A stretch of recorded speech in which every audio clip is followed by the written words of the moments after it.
할렐루야. 우리 모두는 유산을 준비하려고 애를 쓰고 있습니다. 그래서 어떤 행사나 그런 것들을 보면 유언서를 미리 쓰는 경우도 있고요.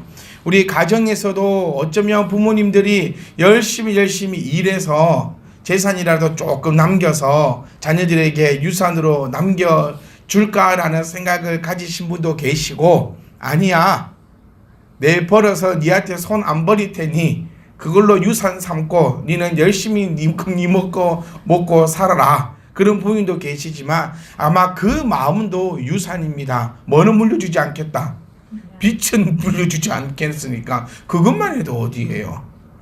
네? 부모에게 돈 물려받는 것보다 빚 물려받지 않는 것이 훨씬 복입니다. 우리 교회도 사실 마찬가지예요. 모든 것을 물려주려고 우리 열심히 노력합니다. 우리 교회도 보면요, 우리 박물관을 준비 중인 거 혹시 아세요?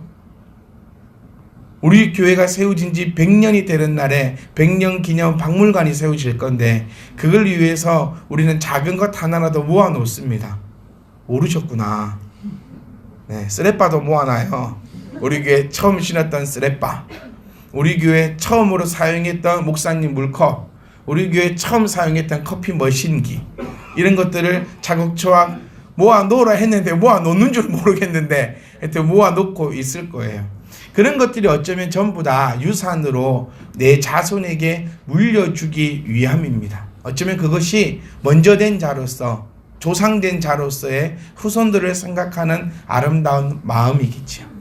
우리 교회가 우리 후손들에게 물려줘야 될 것, 또 우리 부모가 자녀에게 물려주어야 할 것, 저를 부탁드리는 것이요, 말씀을 1차원적으로 부모가 자식에게, 자녀가 부모에게 그렇게만 듣지 마시고, 성도 먼저 성도된 자들이 나중 성도될 자들에게, 또 부모 될 자들이 먼저 말씀으로, 어쩌면 여러 가지 방면으로 말씀을 접목하셔서 오늘 이 시간 여러분과 저에게 세상에서 둘도 없는 은혜가 넘쳐나는 그런 시간이 되시기를 간절히 소망합니다.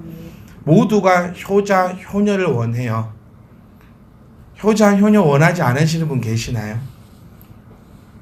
그게 어떤 것이 되었든지 간에 내 아들은, 내 딸은 효자였으면 좋겠고 효녀였으면 좋겠습니다.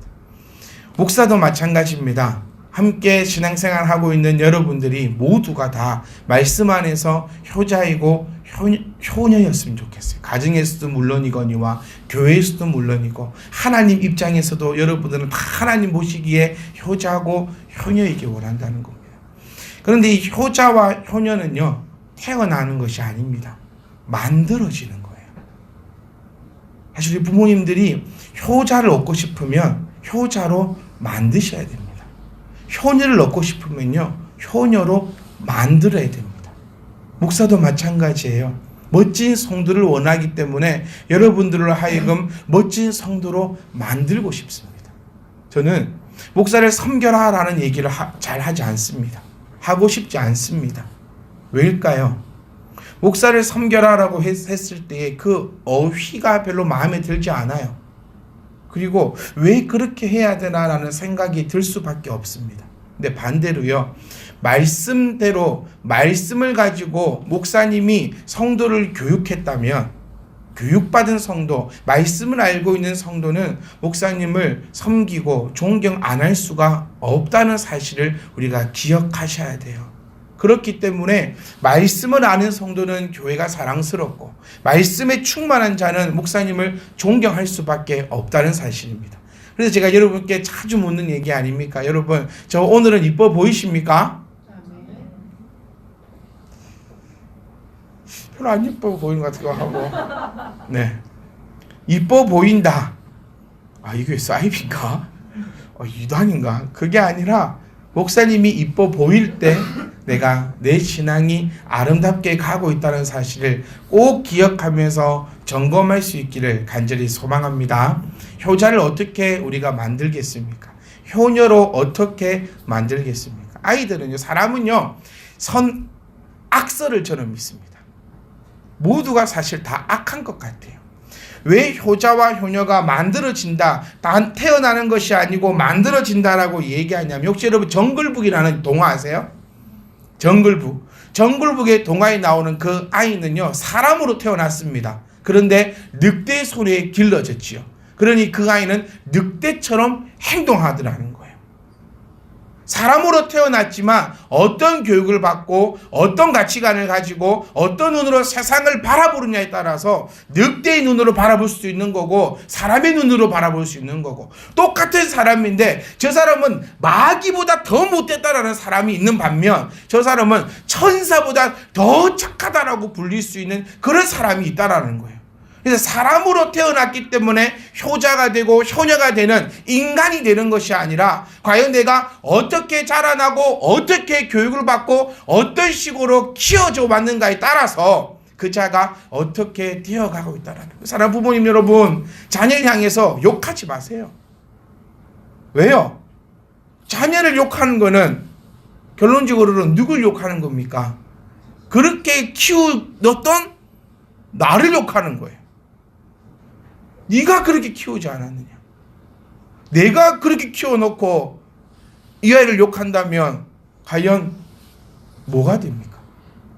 우리는 오늘 어떻게 자녀에게 무엇을 물려주어서 나의 이 자녀가 정말 효자, 효녀, 하나님 앞에서도 효자, 효녀가 될 수 있을 것인지를 우리 모두의 생각이 바뀌어버리는 귀하고 복된 시간 될 수 있기를 간절히 소원합니다. 우리는 무엇을 물려줄 것입니까? 아니요. 다시 말해서 저는 물려줄 게 있습니까? 라고 한번 물어보고 싶어요. 여러분, 무엇을 물려주겠습니까? 유명한 사람이 이런 얘기를 했어요. 고기를 잡아주지 않고 뭐 하는 법을 가르치겠다? 고기를 잡는 법을 가르치겠다라고 어떤 유명한 사람이 얘기를 했습니다.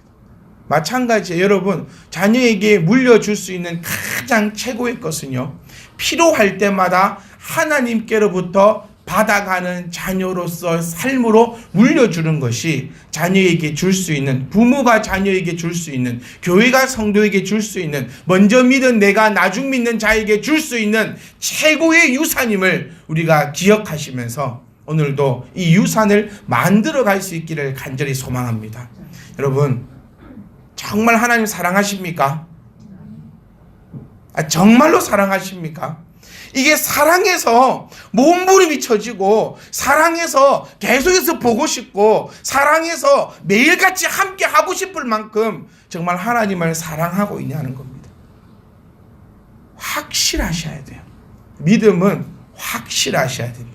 하나님에 대한 이 사랑은요, 어설픈 것이 아니라 어정쩡한 것이 아니라 정말 확실한 사랑으로 교회가 나아가야지만 이 교회가 병들지 않는다는 거예요.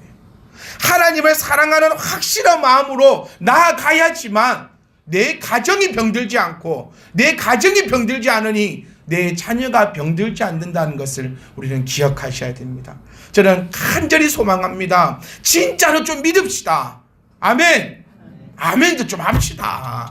혼자서 장구치고 북치고하라 하지 말고 확실하게 하나님을 좀 믿읍시다. 확실하게 하나님을 사랑합시다. 내 자녀에게 보여주는 거, 우리 후배들, 우리 찬비 키즈 어린이가 그랬잖아요. 후배된 우리에게 영웅으로 남아달라고. 영웅이 뭡니까? 확실한 게 영웅이에요. 어벤져스 안 보셨습니까? 새로 나온 거 말고 옛날 거. 아이언맨이요. 헬멧 쓰고 있는 거 맞지? 아이언맨. 네, 이 아이언맨이 폭탄을 안고요, 우주로 갑니다. 지구를 살리기 위해서요. 이게 영웅이에요. 실컷 싸우다가 마지막 순간에 못 죽겠다고, 인류를 위해서 죽지는 못하겠다고 혼자 마지막 도망가 버리면요, 그거는 영웅이 아니에요. 아이언맨이 미사일을 들고 우주로 날아가가지고 거기서 그 우주적을 없애고 지는 땅에 떨어져 갖고 죽습니까? 삽니까? 삽니다. 영웅은 살아요. 그래서 아이가 한 얘기가, 영웅이 되어달라는 얘기는 끝까지 뭐 읽지 말고 믿음 읽지 말고 영웅임을 읽지 말라는 거예요. 영웅은 자기의 목숨을 다 바쳐서 인류를 구원해내는 자가 영웅이에요. 영웅은 상황과 여건과 그런 거 핑계치 않고 누군가를 살려내는 것이 영웅인데, 우리가 영웅이 되어달라 안 합니까? 기억하세요. 영웅은요, 끝까지 변치 않는 거, 끝까지 내가 목숨을 걸고 지켜내는 게 영웅인데, 이 영웅은 죽는다 안 죽는다? 절대로 안 죽어요. 그러니까 우리는 뭐가 되자? 영웅이 되자는 겁니다. 그러니까요, 확실하게 좀 제발 술에 술 탄 듯, 물에 물 탄 듯 하지 말고 진짜로 좀 확실하게 믿는 모습을요 보여주자는 거예요. 그래서 우리 뒤에 오는 후배들은 우리들을 보면서 확실하게 믿을 수밖에 없어요. 아멘. 그런 교회가 되자고 우리 입을 열어서 외치고 있지 않습니까? 교회에서는 뭐만 하자? 뭐만 하자? 예배만 하자고요. 예배만 하자. 딴 거 하지 말자. 오직 뭐만 하자? 예배만 하자. 모여서 예배 드리고 어떻게 하면 예배를 완성시키고 어떻게 하면 좀 더 은혜로운 예배를 할 수 있을까라고 연구하고 고민하는 것이 교회여야 되고, 우리가 이 뜨거운 심장을 가지고 이 자기 자리에서 굳건히 믿음을 지켜나갈 때에 옆 사람들이 채워져 나갈 때에도 우리 교회는 문제 없어요. 그런데 이 확실한 사랑과 믿음이 없이 교회 덩치가 커지면요 항상 문제가 생깁니다. 항상 문제가 생겨요. 왜? 하나님을 확실하게 안 사랑하는데 모여 있으니까 사람이 두세 사람 모인 곳에는요 항상 갈등이 있을 수밖에 없어요. 어떻게 사람이 모였는데 어떻게 갈등이 안 생깁니까? 그게 교회가 됐든 절간이 됐든 동호회가 됐든 학교가 됐든 가정이 됐든 사람이 2명만 모여 있으면요 갈등은 생깁니다. 왜? 그게 사람이니까. 그게 악하게 만들어진 사람이니까. 그런데 우리는 이 확실한 믿음을 가지고 있기 때문에 교회에 흔들림과 어려움과 분란이 생기지 않는 것이지, 왜 교회들이 분란이 생기고 아픔이 생기고 다툼이 생깁니까? 저는 이렇게 얘기하고 싶어요. 하나님을 사랑하지 않아서다. 하나님을 사랑하는데 왜 형제 자매를 사랑하지 못합니까? 하나님을 사랑하는데 무엇을 허용치 못하겠냐는 겁니다. 사랑하는 부모 여러분, 사랑하는 성도 여러분, 우리는 어쨌든 간에 확실함을 우리 주변에 있는 모두에게 보여줄 수 있기를 간절히 소망합니다. 부모님이 언제 딱 흔들리는 줄 아세요? 오늘 읽었던 본문의 말씀도 보시면요, 우리 잠언 22장 6절 말씀 한번 보실까요? 잠언 22장 6절 말씀 한번 찾아봅시다. 성경책으로. 잠언 22장 6절 말씀.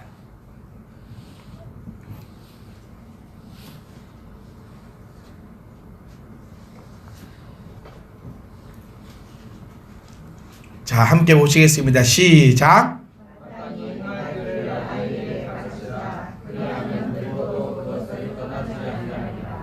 아멘. 자녀에게 뭘 가르치라고요? 마땅히 행할 일을 가르치라는 거예요. 잠언 23장 25절 말씀을 보시면요, 자녀들아 부모를 기쁘게 하라라고 얘기합니다. 마땅히 행할 길, 그리고 부모가 자녀에게 해야 될 것은요 마땅히 행할 길을 가르치는 것, 자녀가 부모에게 해야 될 것은요 부모를 기쁘게 하는 것. 그럼 제가 서두에 뭐라고 여쭈었냐면요, 부모님은 무엇 언제 때 가장 흔들리는가? 자, 내가 무엇일 때 가장 기뻐하는가? 자녀가 부모를 기쁘게 하라고 말씀을 했습니다. 그러면 언제 흔들리냐면요, 언제 고민이 오냐면, 언제 위기가 오냐면, 자녀가 생각하는 부모의 기쁨과 부모가 생각하는 기쁨은 다를 때에 문제가 생긴다라는 거예요. 자, 부모가 언제 기쁠까? 부모 여러분 언제 제일 기쁘세요? 내 자녀가 1등 했을 때? 생각만 해도 기쁩니까? 내 자녀가 뭐 잘했을 때? 아니면 이제 우리 청년을 가진 부모님들은 내 자녀가 좋은데 취업했을 때? 좋은데 취업했다는 건 뭡니까? 꼬박꼬박 월급 나오고 회사가 망할 일 없고 뭐 별로 힘들이지 않고 뭐 그럴 때 기쁩니까? 돈 많이 벌었을 때, 그럴 때 어쩌면 기쁩니까? 그러니까 자녀는요 부모를 기쁘게 해주기 위해서 계속 세상적으로 나아갈 수밖에 없다는 거예요. 부모들이 제일 기뻐할 때는 언제냐면요, 내 자녀가 방에서 기도할 때, 내 자녀가 하나님 말씀을 묵상할 때, 내 자녀가 하나님 말씀대로 살아가려고 발부둥 칠 때 그것을 부모는 기뻐해야 돼요. 기도하지 않고 말씀대로 살아가지 않고 주일 예배 다 빠지고 학교 가서 100점 맞아오니까 내 새끼야 잘했다, 아이고 착하다, 이쁘다, 그렇게 하시렵니까? 우리는 그래서는 안 돼요. 네가 학교에서 100점을 맞아오건, 네가 좋은 데 취업을 했든 좋은 사람과 결혼을 하든, 네 신앙이 흔들릴 때는 나는 하나도 기쁘지 않다는 것이 부모가 되어야 됩니다. 특히 우리 청년들을 가진 부모 여러분, 아들, 딸 시집 장가 보낼 때 무엇을 가지고 시집 장가 보내십니까? 저는 이해가 안 가요. 장로라는 사람들이, 죄송합니다, 좀 비난 좀 할게요. 장로라는 사람들이 자기의 자녀를 결혼시키고 뭐 할 때 직업 보고, 벌어오는 수입 보고, 이것 보고 저것 보고, 뭐는 안 보고, 신앙은 안 보고 결혼시켜봐요. 그러면서 시집 잘 갔다고 얘기합니다. 신앙은 언제 지키라? 네 삶이 좀 편안해지고 나면 신앙 지키라는 거예요. 그런 자녀에게 효를 발해서는 안 됩니다. 우리는 여러분 심각하게 좀 받아들이세요. 나는 자녀가 뭐 할 때 가장 기쁘게 받아들일 것인가? 자녀들은 교회에서요 그렇게 교육받습니다. 말씀대로 가르칩니다. 부모를 기쁘게 하라고 가르칩니다. 그럴 때 가정에서는 무엇으로 기뻐하겠습니까? 자녀를 망치는 방법 중 가장 쉽게 망치는 방법이요, 교회의 가르침과 가정의 가르침이 다르면 자녀를 망치는 1순위입니다. 사랑하는 성도 여러분, 우리 모든 자녀는 효가 넘치는 자녀로 양육되어질 수 있기를 간절히 소망합니다. 그렇기 때문에 기뻐하실 때에 세상 것 기뻐하지 말고 하나님의 것으로 기뻐할 수 있기를 간절히 소망합니다. 공부하는 아이에게 가서 잘한다 화이팅 해주는 부모는 보았는데, 기도하는 자녀 옆에 가서 같이 기도해주는 부모는 제가 본 적이 없는 것 같아요. 우리 그런 부모 됩시다. 아멘. 우리 교회도 그런 교회 됩시다. 우리 교회도 뭘 먹고 뭘 쓰고 뭘 사고 어디서 사는가 거기에 대해서 기쁨을 여기는 게 아니라, 이 성도가 기도하고 말씀 보고 신앙이 성장하고 믿음이 자라남에 우리가 기뻐할 수 있는 그런 아름다운 성도가 될 수 있기를 간절히 소망합니다. 우리 지난주 말씀을 잠깐만 생각해 보세요. 뭐가 필요하다 했습니까? 지식과 지혜가 필요하다 했어요. 하나님을 아는 지식, 여러분 얼마나 가지고 있습니까? 저는요 답답해요. 뭐가 답답하냐면요, 안 배우려 할 때 답답해요. 하나님을 믿으면, 처음에 제가 말씀드린 것처럼 하나님을 사랑하자 했잖아요. 하나님을 믿자 했잖아요. 그럼 하나님에 대해서 알아야 될 거 아닙니까? 우리 정말 여러분 양심에 손을 얹고 한번 생각해 보세요. 진짜 내가 시간이 없어서 못하는 건지, 아니면 내가 하기 싫어서 안 하는 건지. 교회에서 배우십시오. 아멘. 교회에서 배우십시오. 교회가 존재하는 목적은 사람들을 때리 모아가지고 우리 교회 몇 명이네, 우리 교회 몇 명이네, 우리 교회 메가급 교회네, 우리 교회 이러네 저러네 그러려고 교회가 존재하는 게 아니라, 성도들로 하여금 말씀을 가르치는 데 목적이 있으니까 제발 성도 여러분 말씀을 배우려고 애쓰십시오. 아멘. 말씀을 배우려고 애쓰시고 간절함을 가지고 요구도 좀 하세요.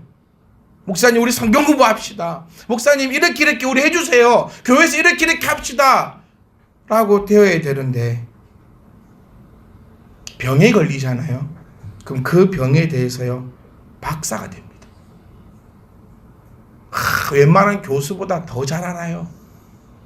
왜요? 간절함을 가지고 열심히 공부하거든요. 어떤 암 환자는 원문으로 된 논문을 읽습니다. 그 정도로 연구하고 살아보겠다고 예를 쓰면 안 되는 게 없어요. 왜 영어를 배우러 미국 땅에 가고 외국 땅에 가는 줄 아세요? 아세요? 우리가 이 땅에 있을 때요, 최소한 9년을 배웁니다, 영어를. 요즘 12년을 배워요. 그런데 가서 6개월 배운 것보다 못합니다. 왜? 여기서는 뭐만 하면 사는데 한국말만 하면 살아요. 근데 나가면 그나마 말을 못하면 기본적으로 먹지를 못해요. 그러니 할 수밖에 없어요. 간절함이 생긴다는 겁니다. 저는 영어를 못합니다. 갔다 왔는데도 못해요. 근데 언제 잘하느냐? 억울할 때, 내가 불이익을 당할 때, 이럴 때는 이 뇌가 돌아가요. 내가 도대체 무슨 말을 하고 있을지 모를 정도로 내 입에서는 영어가 쏟아집니다. 왜요? 살려고 간절하니까요. 마찬가지예요. 하나님을 사랑하며 내가 살려고 하면요, 간절해집니다. 그러면 하나님을 배울 수 있다라는 거죠.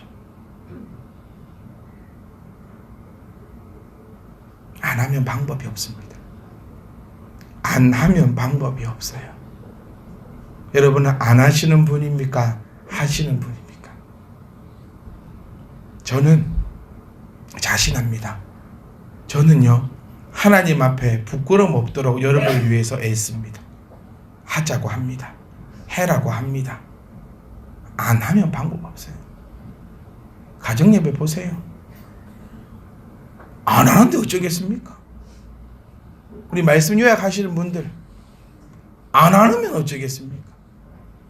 매인은 장사가 없듯이 안 하면 방법이 없어요. 내가 교회를 얼마나 다녔고, 어떤 교회를 다녔고, 어떤 목사님 밑에서 말씀을 들었는지 그 상관없어요. 내가 하고 안 하고의 차이가 크다라는 것을 우리가 꼭 기억하셔야 됩니다.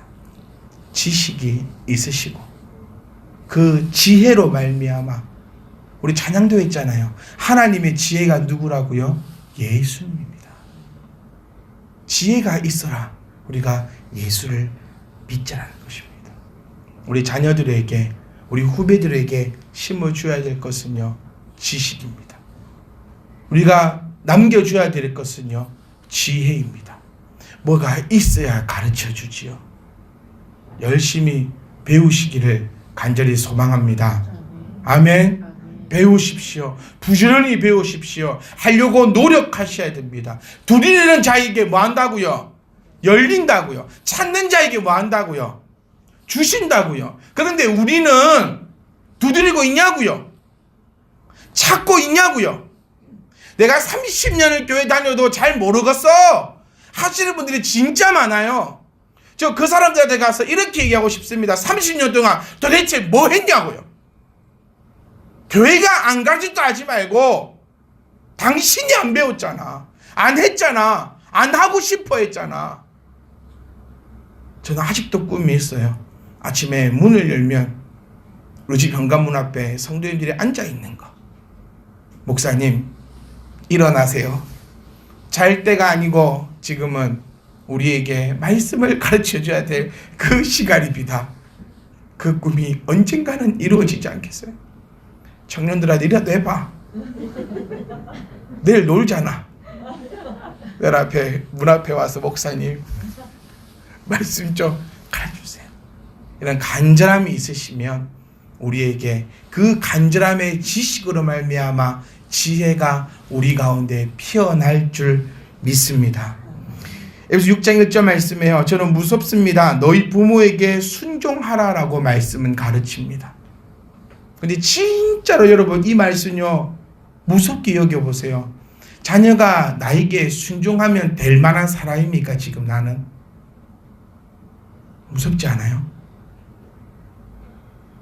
자녀가 나에게 순종하면 됩니까? 나처럼 지금 살아가면 됩니까? 나처럼 하나님 믿으면 됩니까? 나처럼 세상을 살아가도 됩니까? 그런데 말씀은요, 자녀들에게 부모를 순종하라고 가르치고 있다는 거예요. 정신 좀 바짝 드셔야 돼요. 그냥 그래, 순종해라, 너거 순종해라, 잘해라, 나한테 잘해라, 이 말이 아니에요.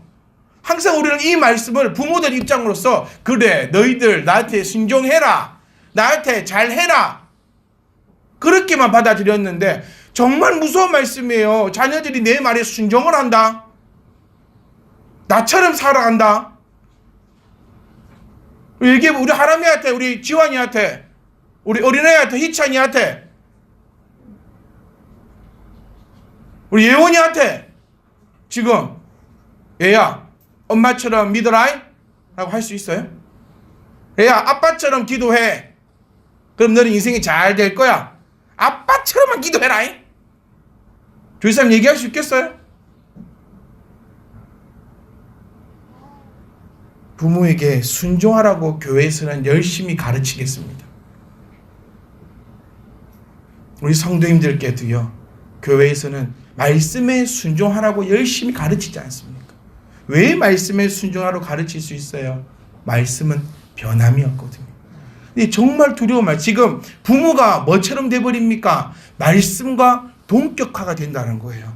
말씀에 순종해라, 부모에게 순종해라. 여기서 사용되고 있는 순종의 단어가 같은 단어로 쓰여지고 있다는 거예요. 의심치 말고 온전히 의지하고 그 말을 따르라라고 사용되는 단어가 바로 이 순종의 단어예요. 부모된 우리가, 믿음의 부모된 우리가 우리의 자녀들에게 순종하라라고 가르칠 수 있겠는가? 우리는 자녀들에게요, 예의를 보여줘야 됩니다. 하나님을, 교회를 결단코 이용해서는 안 됩니다. 하나님의 이름을 망령되이 사용되게 해서는 안 됩니다. 감사함을 가르치지 마세요. 같이 감사하세요. 왜 감사하라고 가르칩니까? 감사하자가 되어야죠. 감사하는 사람은요, 감사를 나누어 줄 수 있습니다. 제발 거지가 되어서는 안 됩니다. 우리는 받으려고 하는 사람들이 아니라 우리는 나누어 주려고 하는 그런 자들이 되어야 합니다. 사랑하는 성도 여러분, 자녀에게요, 예의를 가르칩시오. 예의를 가르치기 전에 우리가 예의를 가지십시오. 저는 여러분들 향해서 하기 싫은 소리가 3개 있다 했습니다. 그게 뭐였지요? 기도해라. 2번째는요, 말씀 봐라. 3번째는요, 헌금해라. 이거 말하고 싶지 않아요. 왜요? 전 여러분들을 존경합니다. 이 얘기는 저 참비 키즈 아이들에게 열심히 가르칠게요. 아이들에게 기도해야 돼. 믿는 사람은 기도하는 사람이야. 믿는 사람은, 예수를 믿는 사람은 말씀을 읽고 묵상하고 그 말씀에 순종하는 사람이야. 예수를 믿는 사람은 하나님의 것을 구별하여 하나님 앞에 헌금할 수 있는 사람이 하나님을 믿는 사람이야 라고 저 어린아이들에게 열심히 가르치겠습니다. 네, 여러분들에게는 이제 말하기 싫어요. 사랑하는 성도 여러분, 이만큼 있는데 이 야속한 시간이 매일 가고 그만하렵니다. 우리 한 번만 정리해 봅시다. 자녀들에게 신앙의 유산을 준비하실 때에 가장 중요한 거요, 지식과 지혜를 가지셔야 됩니다. 어떻게 가지시는지 제가 방법 설명해 드릴게요. 배우시면 돼요. 부지런히 배우십시오. 교회를 사용하십시오. 이용하지 말고 사용하세요. 이용하는 건 뭡니까? 등쳐먹는 거예요. 하나님의 이름을 망령되이 긋지 말고요, 교회를 사용하셔서 이 교회에서 여러분 하나님을 아는 지식으로 가득 담아가세요. 그리고 그 하나님을 아는 지식 때문에 예수 그리스도를 믿을 수밖에 없는 하나님의 그 지혜를 가득 가져가셔서 딱 준비해 놓으세요. 그리고 이 신앙의 마음에 예의를 딱 장착하세요. 그리고 내 자녀에게요, 요거 싸가지고 이거 줘야 됩니다. 이거 자녀들에게 물려줘야 됩니다. 여러분, 허투루 듣지 마십시오.